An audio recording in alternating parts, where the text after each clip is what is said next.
बातम्या. आकाशवाणी नागपूर. नेहा क्षीरसागर आपल्याला ठळक बातम्या देत आहे. अमेरिकेनं काल सकाळी व्हेनेझुएलावर मोठ्या प्रमाणात हल्ला केला.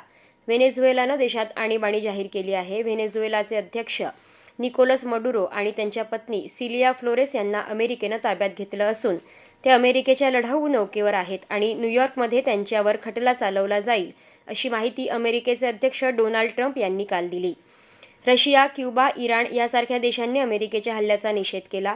व्हेनेझुएलाच्या सार्वभौमत्वावर हे अतिक्रमण असल्याचं या देशांनी म्हटलं आहे. दरम्यान, या पार्श्वभूमीवर भारत सरकारच्या परराष्ट्र व्यवहार मंत्रालयानं भारतीय नागरिकांसाठी महत्त्वाची सूचना जारी केली आहे.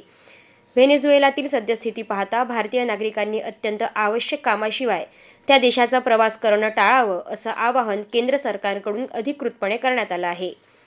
हैदराबाद इथं 20 नक्षलवाद्यांनी काल तेलंगणाचे पोलीस महासंचालक शिवधर रेड्डी यांच्यासमोर आपल्या शस्त्रसाठ्यासह आत्मसमर्पण केलं.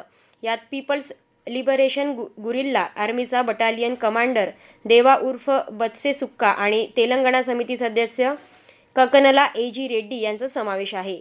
तर छत्तीसगडमध्ये काल 2 वेगवेगळ्या ठिकाणी सुरक्षा दलांशी झालेल्या चकमकीत एकूण 14 नक्षलवादी मारले गेले. सातारा इथं आयोजित 99व्या अखिल भारतीय मराठी साहित्य संमेलनाचा आज समारोप होत आहे.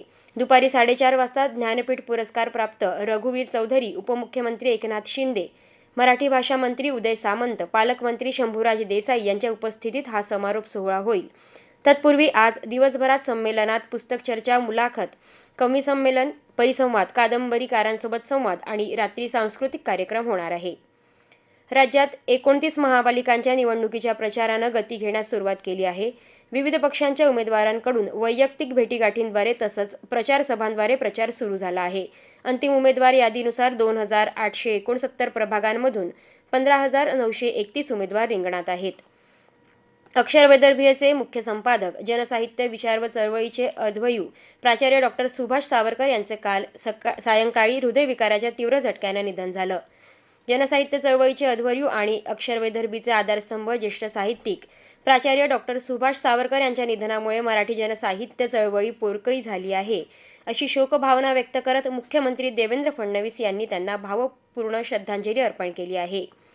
याबरोबरच हे बातमीपत्र संपलं. यापुढील बातमीपत्र सायंकाळी 6 वाजता प्रसारित केलं जाईल. नमस्कार.